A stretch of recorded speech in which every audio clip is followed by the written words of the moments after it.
Good morning, one and all. This is the series of English question for SSC CGL Tier 1 2024 exam. Right. And today's topic is comprehension. So first of all, I would like to tell you that comprehension is really very important topic in SSC CGL Tier 1 exam. 5 questions from this part, like out of 25, 5 questions will be there of comprehension. तो comprehension में एक passage आएगा आपके पास में, उस passage को पढ़ के उसमें 5 ब्लैंक्स होंगे और ये 5 ब्लैंक्स 5 क्वेश्चंस होंगे। तो आपको 5 ब्लैंक्स के 4 ऑल्टरनेटिव्स दिए होंगे, उनमें से कोई एक राइट ऑप्शन चूज करना होगा। ठीक है, पूरा जो 25 क्वेश्चंस होते हैं उसके लास्ट वाला जो पार्ट होता है, लास्ट का क्वेश्चन कॉम्प्रिहेंशन का होता है और उसमें 5 क्वेश्चंस आते हैं। राइट, तो क्यूमुलेटिवली वी कैन से कि इट जो कॉम्प्रिहेंशन का वेटेज होता है, मार्क्स का वेटेज, वो 5 मार्क्स होता है। ठीक है, और क्वेश्चन पेपर में ये कॉम्प्रिहेंशन आएगा ही 101%। ये पैटर्न है क्वेश्चन पेपर का। Okay, so let's get started. अच्छा, लेक्चर स्टार्ट करने के पहले I request you to subscribe the channel and to share the video, to like the video. ये एक मोटिवेशन है आप लोगों की तरफ से। जब अच्छे कमेंट्स आते हैं, जब ये लेक्चर्स आपके लिए फ्रूटफुल होते हैं, फ़ायदेमंद होते हैं, तो definitely it's a motivation for me as well. So channel को ज़रूर सब्सक्राइब कर लीजिए और टेलीग्राम चैनल से जुड़ जाइए। ये जो लेक्चर है इसके डिस्क्रिप्शन बॉक्स में आपको टेलीग्राम चैनल का लिंक मिल जाएगा। टेलीग्राम चैनल से जुड़ जाइए सो दैट ये जितना भी रिटन वर्क है सब PDF के फॉर्म में आपको मिल जाएगा with full of explanation and free of cost. Right, तो ज़रूर टेलीग्राम चैनल से जुड़ जाइए सो दैट आपको जो भी स्टडी मटेरियल है वो मिल जाए। Right, so let's get started. Comprehension आज का टॉपिक है। कॉम्प्रिहेंशन जो क्वेश्चन आते हैं, इसे सॉल्व करने के पहले कुछ बातें समझ लीजिए कि क्या होता है कॉम्प्रिहेंशन। आपका प्लाई क्या होगा, टैक्टिक क्या होगा, स्ट्रैटेजी क्या होगा आपका क्वेश्चन सॉल्व करने का, किस तरह का मॉड्यूस ऑपरेंडी आप लेंगे, ये सारे वर्ड सिनोनिम हैं। ठीक है, सो क्या तरीका आप अपनाएंगे कि आप राइट ऑप्शन तक पहुँचें। पहली चीज़, फर्स्ट क्वेश्चन कॉम्प्रिहेंशन का करते समय पूरा कॉम्प्रिहेंशन पढ़ना है एज अ होल। उसको टुकड़ों में नहीं पढ़ना है कि ये फर्स्ट क्वेश्चन है, सेकंड क्वेश्चन है, थर्ड क्वेश्चन है, फोर्थ क्वेश्चन है एंड फिफ्थ क्वेश्चन है। Not like that. आपको एज अ होल पढ़ना है उसे कि व्हाट डज द कॉम्प्रिहेंशन से, थीम क्या है कॉम्प्रिहेंशन की, किसके ऊपर बात कर रहा है कॉम्प्रिहेंशन।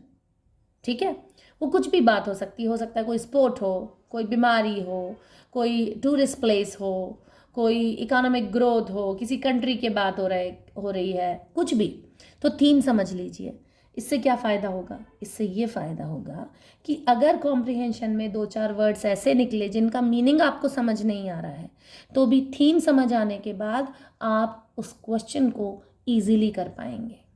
तो फर्स्ट क्वेश्चन जो है उसमें आपको पूरा कॉम्प्रिहेंशन एज अ होल पढ़ना है और उसकी थीम समझनी है।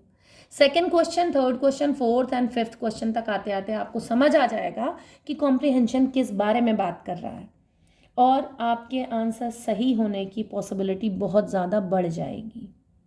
तो पहले क्वेश्चन सॉल्व करते समय, फर्स्ट क्वेश्चन सॉल्व करते समय इसे एज अ होल पढ़ें। ठीक है, तो now this comprehension, I am reading this comprehension for you. First of all, question. So in the following passage, some words have been deleted. कुछ words delete कर दिए हैं passage में.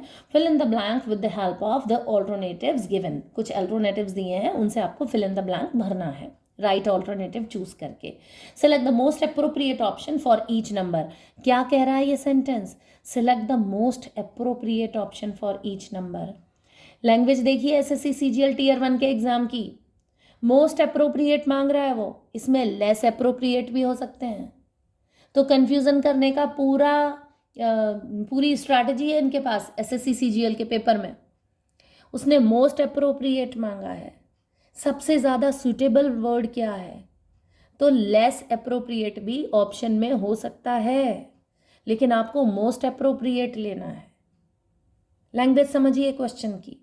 Select the most appropriate option for each number, her number के लिए most appropriate option आपको लेना है। Now I am reading the comprehension.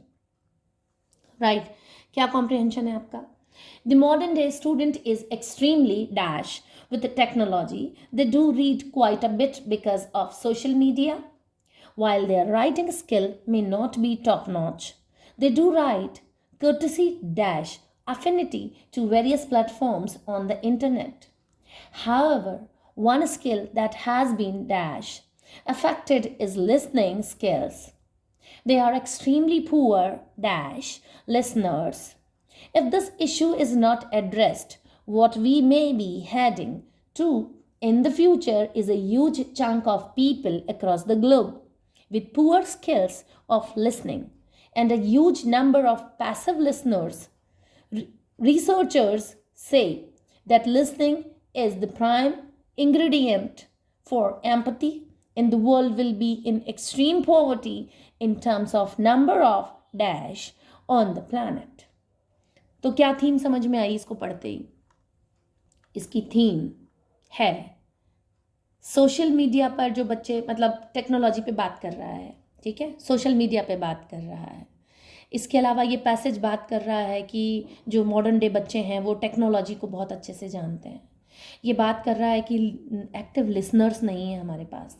ये बात कर रहा है कि पैसिव लिसनर्स हैं हमारे पास. खुद ये कॉम्प्रहेंशन में पैसिव लिसनर्स दिया हुआ है.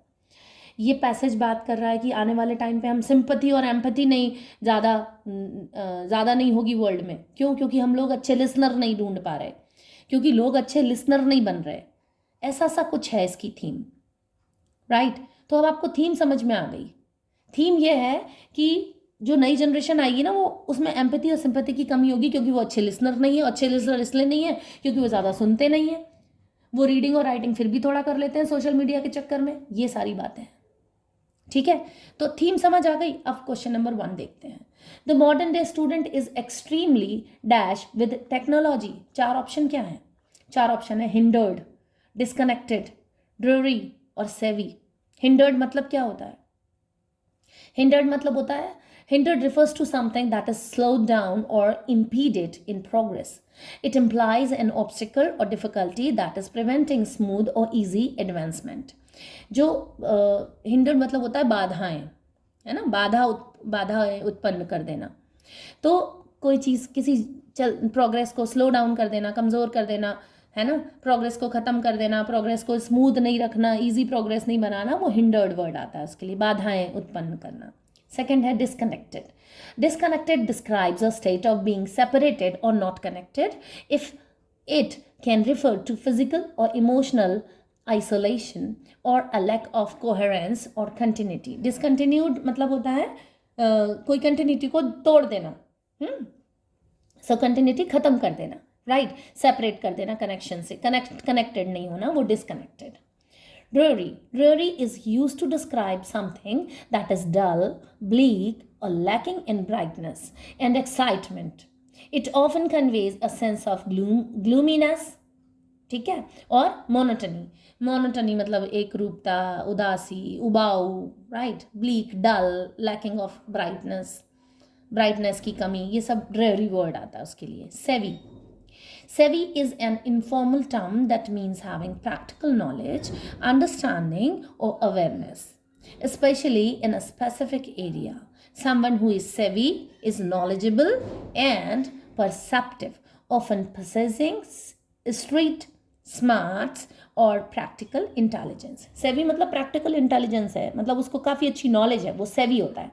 अब देखिए first option, जो first blank है, it says it says the modern day student is extremely savvy with technology.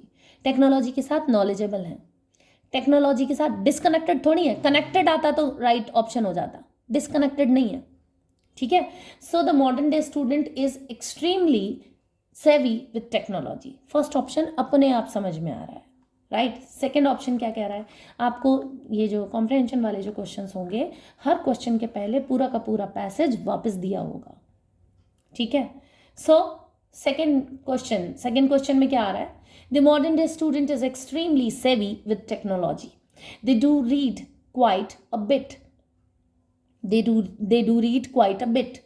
Quite a bit मतलब होता है कंसिडरेबल अमाउंट, मतलब कुछ तो वो पढ़ते हैं. अब व्हाट्सएप पे कोई मैसेज लिखोगे तो सामने वाला पढ़ेगा ना, इंस्टा पे कोई मैसेज भेजोगे तो पढ़ेगा, है ना, टेलीग्राम पे कुछ लिखोगे पढ़ेगा, कितने भी सोशल मीडिया के प्लेटफॉर्म पे आप लिखोगे तो पढ़ना तो पड़ेगा, रीडिंग तो ज़रूरी है। तो quite a bit, considerable amount में रीडिंग करते हैं बिकॉज ऑफ सोशल मीडिया, क्योंकि सोशल मीडिया में तो आपको पढ़ना ही पड़ेगा। कौन से आप बुक लेके पढ़ने बैठे हो, नहीं, आप तो सोशल मीडिया पे पढ़ रहे हो। कोई मैसेज आया, अब मैसेज में सपोज अभी रिसेंटली राजस्थान में, छत्तीसगढ़ में इलेक्शंस हो रहे हैं, हुए हैं, तो इसके ऊपर कुछ मैसेज आया तो आपको पूरा पढ़ना पड़ेगा। G20 अभी रिसेंटली हुआ, G20 पर आपको पूरा पढ़ना पड़ेगा ना। G20 में अगर कोई सपोज एनवायरमेंटल डिग्रेडेशन पे बहुत बात हुई है G20 पे, SDGs पर बात हुई है G20 पर, वुमेन के अपलिफ्टमेंट पे, एम्पावरमेंट पे बात हुई है G20 पर, इंटीग्रेशन पर बात हुई है G20 पर, जो जो इसके एजेंडा है G20 के, राइट। समिट हुआ है इंडिया में, तो हमें उसे पढ़ना तो पड़ेगा। तो जो स्टूडेंट्स हैं, खासतौर से ये जो न्यू जनरेशन है, they know, they are like they read somewhat, वो कंसिडरेबल अमाउंट में पढ़ते तो हैं। तो रीडिंग है बिकॉज ऑफ सोशल मीडिया। कोई बुक नहीं पढ़ रहे वो, लेकिन सोशल मीडिया पे जो मैसेज है वो तो पढ़ रहे हैं। Okay, so while there writing skill may not be top notch, उनकी जो राइटिंग स्किल है वो टॉप नॉच नहीं होंगी, एक्सेलेंट तो नहीं होंगी, दे डू राइट, लेकिन वो लिखते हैं। अगर आपके पास मैसेज आया कि G20 पर जो एनवायरमेंटल इश्यूज़ हैं उसके बारे में बहुत कुछ बात की गई है, राइट, तो you should reply like this, you should reply, आप लिख के भेजोगे, yes I am aware about it, yes it's a good platform to put for this kind of issues, global issues, right. तो इस तरह का कुछ तो लिखोगे आप। तो आप टॉप नॉच तो अगर नहीं हो, लेकिन फिर भी आप राइटिंग तो कर रहे हो। तो यही स्टूडेंट्स के बारे में बात की गई है कि they are not top notch, वो उनकी एक्सेलेंट नहीं है writing, but they do right, ठीक है, बट दे डू राइट, वो लिखते हैं।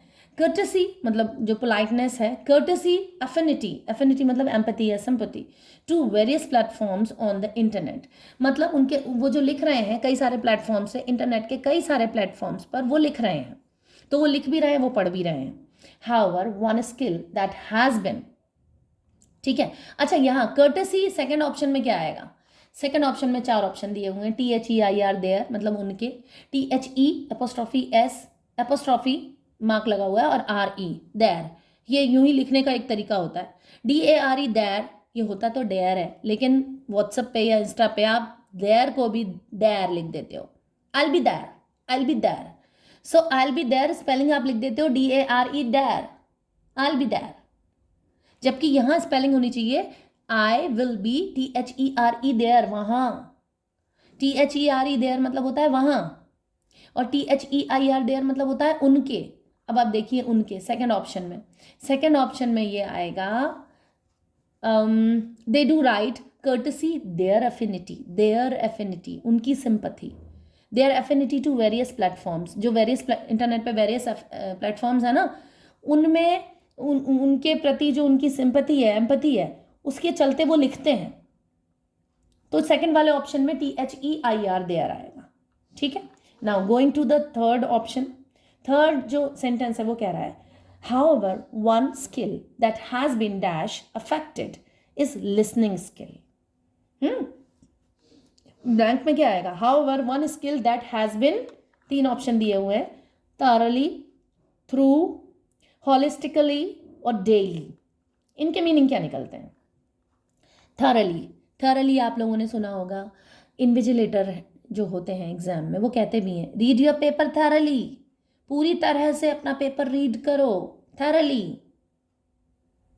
राइट, पूरी संपूर्ण रूप से आप अपना पेपर सॉल्व करो, थ्रू, किसी के through, like she went through the forest, है ना, सो वहां पर थ्रू आता है। होलिस्टिकली संपूर्ण रूप से मतलब किसी, होलिस्टिकली पूरा का पूरा, एक जैसे अभी होलिस्टिक या होल या as a whole, holistically, so that is holistically. Daily, रोज, यहां पर आएगा थरली। क्यों आएगा थरली? देखिए थर्ड वाला ऑप्शन, सेंटेंस देखिए, however one skill that has been thoroughly affected is listening skills। however जबकि one skill that has been thoroughly affected, daily affected, one skill that has been daily affected No. One skill that is holistically affected? No. One skill that is through affected? No. One skill that is thoroughly, संपूर्ण रूप से, पूरी तरह जो skill affected हो रही है, affected मतलब प्रभावित हो रही है ना, वो है लिसनिंग स्किल्स. सो however, जबकि one skill that has been thoroughly affected is listening skills. जो लिसनिंग स्किल्स है ना, वो इस पे पूरी तरह प्रभावित हो रही है. इस बात से, किस बात से, कि जो बच्चे हैं वो टेक से भी इतने ज़्यादा हैं आज के स्टूडेंट्स कि वो क्या करते हैं, रीडिंग तो उन्हें करनी पड़ती है, मैसेज रीड करना है, उन्हें लिखना भी पड़ता है, रिप्लाई करना है मैसेज का. तो रीडिंग और राइटिंग तो हो रही है उनकी, लेकिन लिसनिंग नहीं हो रही. वो सुन कहाँ रहे हैं, वो नहीं सुन रहे, वो नहीं सुन रहे हैं. यही सबसे ज़्यादा, यही जो स्किल है वो सबसे ज़्यादा अफेक्टेड है थरली.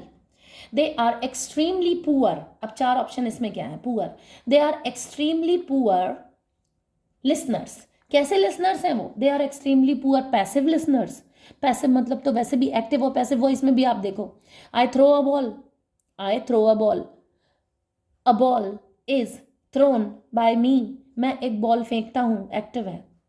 एक बॉल मेरे द्वारा फेंकी जा रही है, पैसिव है. तो यहाँ पर जो मैं है, मैं एक बॉल फेंकता हूँ, मैं कर रहा हूँ, मैं बॉल फेंक रहा हूँ, और मेरे द्वारा एक बॉल मेरे द्वारा फेंकी जा रही है. तो मेरे द्वारा तो पैसिव हो गया, मतलब उसकी इंपॉर्टेंस ही बहुत कम हो गई, है ना. तो पैसिव मतलब होता है जिसकी इंपॉर्टेंस, मतलब जो पैसिव हो, जो जो एक्टिव नहीं हो रहा है, जो पैसिवली बात कर रहा है. ठीक है, देखिए इनके मीनिंग देखिए. Passive, passive refers to a state of inactivity और लैक ऑफ रेजिस्टेंस. जहां आप इनएक्टिव हो जाते हो, एक बॉल मेरे द्वारा फेंकी जा रही है, फेंकी जाती है. आई थ्रो अ बॉल, मैं एक बॉल फेंकता हूँ, एक बॉल मेरे द्वारा फेंकी जाती है. अब मेरे द्वारा ये जो है ये हो गया पैसिव, इनएक्टिव हो गया. So passive refers to a state of inactivity और lack of resistance. In grammar it also describes a type of sentence or voice where the subject is the recipient of the action rather than the doer. For example, the ball was thrown by the boy. ठीक है, which I have told. And active is the opposite of passive and refers to a state of activity, involvement or engagement. In grammar, it is also described a type of sentence or voice where the subject performs the action. For example, the boy threw a ball. लड़के ने एक ball फेंकी. ठीक है. So active मतलब एकदम activity दिखाता है, इन्वॉल्वमेंट दिखाता है, और पैसिव मतलब इन्वॉल्वमेंट नहीं दिखा रहा. Distinctive. Distinctive means having a quality or characteristics that sets something apart and makes it easily distinguishable from others. It implies uniqueness or individuality. Distinctive मतलब अनोखा, अलग सा, है ना. यूनिकनेस दिखाता है. This flower is so distinctive. ये जो फूल है वो एकदम डिस्टिंक्टिव है, अनोखा है, यूनिक है, इंडिविजुअल है ना, वो ये distinctive. Demonstrative. Demonstrative refers to something that serves to demonstrate or show. It can also describe a pronoun like this, that, these, ये those demonstrative pronoun होते हैं that points out a specific person, thing or idea. ठीक है, तो क्या आएगा, कैसे listeners हैं. नंबर 4 ऑप्शन देखिए. They are extremely poor active listeners हैं, पुअर या पैसिव लिसनर्स हैं. जब वो इतने पुअर, यहाँ पर एक्टिव आएगा आंसर. आपका जो आंसर है राइट आंसर वो होगा एक्टिव, क्योंकि पुअर की बात हो रही है. तो पुअर एक्टिव लिसनर्स हैं, पुअर पैसिव लिसनर्स नहीं होते, फिर पुअर ही नहीं आता. They are extremely passive listeners, है ना, वो नहीं सुन रहे ना. अभी हम लोगों ने पहले वाले सेंटेंस में क्या देखा कि वो जो लिसनिंग स्किल है वही इफेक्टेड हो रही है ना, उस पर बहुत अफेक्टेड, वही लिसनिंग वाली स्किल हो रही है. तो वो पुअर एक्टिव लिसनर्स हैं. यहाँ आंसर आएगा एक्टिव. नेक्स्ट क्वेश्चन देखिए. Next, 5th one. So the 5th one, if this issue is not addressed, अगर ये एड्रेस नहीं किया गया, ये नहीं समझा गया ये इशू, तो what we may be heading to, तो हम मे मतलब पॉसिबिलिटी दिखाने के लिए, तो what we may be heading to, तो हम कहाँ जा रहे हैं, कहाँ जा सकते होंगे, क्या संभावना है जाने की इन फ्यूचर, हम फ्यूचर में कहाँ जाने की संभावना है हमारी, is a huge chunk of people across the globe. एक बड़ा सा चंक, एक बड़ा सा भाग जो है लोगों का, वो अक्रॉस द ग्लोब, पूरी दुनिया में, with poor skills of listening, listening की पुअर स्किल्स के साथ आएगा। वो सुनेंगे नहीं आपकी बात ज़्यादा, क्योंकि वो पुअर हैं लिसनिंग में। And a huge number of passive listeners, और पैसिव लिसनर्स होंगे, वो इनएक्टिव लिसनर्स होंगे, उनका इन्वॉल्वमेंट नहीं होगा लिसनिंग में, right. Researchers say that listening is the prime ingredients. Researchers जो हैं, रिसर्च जो करते हैं वो रिसर्चर्स हैं, वो कहते हैं कि लिसनिंग जो है ना वो प्राइम इंग्रेडिएंट्स है। आप सब्जी बनाते हो तो उसमें नमक डालना बड़ा ज़रूरी हो जाता है, तो जो सॉल्ट है वो प्राइम इंग्रेडिएंट है सब्जी बनाने का। तो एम्पैथी का प्राइम इंग्रेडिएंट क्या है? Empathy, sympathy. एम्पैथी मतलब होता है, एम्पैथी को आप ऐसे समझिए, सिंपैथी और एम्पैथी दोनों का, कि आपने सड़क पर आप जा रहे हैं, ठीक है, कार में, अच्छी महंगी कार है, और आप रुकते हैं कुछ खरीदने के लिए, वहीं पर एक बैगर है और वो आपसे कुछ खाने के लिए मांग रहा है, तो आपने बड़ी सिंपैथी दिखाई और उसे खाने के लिए दे दिया और उसे बोला कि हाँ भाई बिल्कुल, इतने तो पैसे हम रखते हैं भाई, ज़रूर, आपको क्या चाहिए, मैं बिल्कुल ख़रीद के दे सकता हूँ, इतने पैसे तो हैं, इतने पैसे तो हैं, राइट। ये सिंपैथी है। एम्पैथी क्या है? वही सिचुएशन है, आप बड़ी महंगी कार में जा रहे हैं और आपने अपनी कार रोकी कुछ खरीदने के लिए, और एक बैगर ने आपसे कुछ खाने के लिए मांगा, आपने अगेन उसे कुछ खाने के लिए दिया, बट बिना ये जताए कि मैं अमीर आदमी हूँ और तू गरीब आदमी है, बिना ये जताए कि भाई मैं दे रहा हूँ और तुम कुछ ले रहे हो मुझसे, बिना ये जताए कि मैं बड़ा हूँ और भाई तुम कोई छोटे मोटे एक भिखारी हो। आपने मदद दोनों ही स्थिति में की है, और जब आप सिंपैथाइज कर रहे हो, जब आप सिंपैथी दिखा रहे हो, तब भी आपके इंटेंशन गलत नहीं है, क्योंकि आपका मन साफ है, तभी आप उसको कुछ खाने के लिए दे रहे हो, राइट। सिंपैथी में भी इंसान गलत नहीं है, लेकिन सिंपैथी मतलब आपने उसको, जो बैगर है, बैगर की जगह खुद को रख के नहीं देखा कि अगर आप उस बैगर की जगह खड़े होते तो क्या आपको ये पसंद आता कि सामने वाला आपको छोटा इंसान समझ के और बस यूं ही आपकी कुछ हेल्प कर रहा है। किसी की जगह पे उसका दुख दर्द समझ के फिर एक्शन लेना, ये होता है एम्पैथी। और बस उसका दुख दर्द ही समझ लेना, केवल अपनी ही जगह, अपना ही स्थिति समझते हो, वो होता है सिंपैथी। ठीक है, तो दोनों कुछ लगभग एक जैसे ही हैं, लेकिन डीप जो मीनिंग है समझने के लिए आप ऐसे समझ सकते हैं। ठीक है, तो यहाँ पर क्या कह रहा है? Researchers say that listening is the prime ingredient for empathy and the world will be in extreme poverty in terms of number of. तो अगर एम्पैथी के लिए तो सबसे ज़रूरी है लिसनिंग, लिसनिंग बहुत ज़रूरी है एम्पैथी के लिए, तो वर्ल्ड जो है वो बहुत ही गरीबी में आ जाएगा इन टर्म्स ऑफ, किसमें? Empathizers, in terms of number of empathizers on the planet. क्योंकि यहाँ पर एम्पैथी की बात हुई है तो एम्पैथाइजर्स ही आएंगे, सिंपैथाइजर्स नहीं आएंगे। देखिए आप सीधे समझ सकते हैं, ये जो एम्पैथी है, सॉरी, यहाँ जो एम्पैथी वर्ड लिखा हुआ है, एम्पैथी की बात हो रही है, इसीलिए एम्पैथी ही एम्पैथाइज ही करना है, तो एम्पैथाइजर्स ही आएगा, सिंपैथाइजर्स नहीं आएगा, डोनर्स नहीं आएगा, करेक्टर्स नहीं आएगा। अब देखिए सिंपैथाइजर्स कौन होते हैं? Sympathizers are individual who express sympathy और support for a person, group और cause. They share feelings of compassion और understanding with other who may be going through difficult circumstances, right. empathizers कौन होते हैं? While empathizers is not a commonly used term, it likely refers to individuals who practice empathy. Empathy involves understanding and sharing the feelings of another person. Empathizers are people who are sensitive to and can connect with the emotions and experience of others. ठीक है, मतलब आप connect कर पाते हो कि हाँ भाई, ये पता नहीं किस कंडीशन में इसने भीख मांगना स्टार्ट किया है, पता नहीं क्या हुआ इसके साथ में, आप कनेक्ट कर पाते हो, राइट। वो एम्पैथाइजर्स होते हैं। डोनर्स कौन होते हैं? Donors are individuals who entities who individuals or entities that contribute something, usually money or goods, to a person, organization, or cause. Donations are given voluntarily, often with the intention of supporting a specific purpose or helping those in need. Donors कौन होते हैं? आप कुछ दान दे रहे हो, दान दक्षिणा कर रहे हो, किसी इंस्टीट्यूशन को भी दे सकते हो, तो that is donor, right. Characters कौन होते हैं? तो in a general sense characters can refer to individuals in a narrative story और any setting. It can also refer to the qualities or features that distinguish one person from another. Additionally, in computing, a character can represent a letter, digit or symbol in a code. So ये 4 options हैं आपके पास में, जिनमें से सही answer जो है वो एम्पथाइजर्स आएगा. और ये तो आप यहाँ से भी समझ सकते हैं, एम्पथी जो लिखा है, एम्पथी कौन देगा? एम्पथाइजर्स देंगे, है ना. सो ब्लैंक में क्या आएगा? In terms of number of empathizers on the planet. So ये आपका कॉम्प्रहेंशन है, पैसेज है. पैसेज कैसे क्या टैक्टिक लेनी है पैसेज सॉल्व करने के लिए, उस पर हम लोगों ने बात की.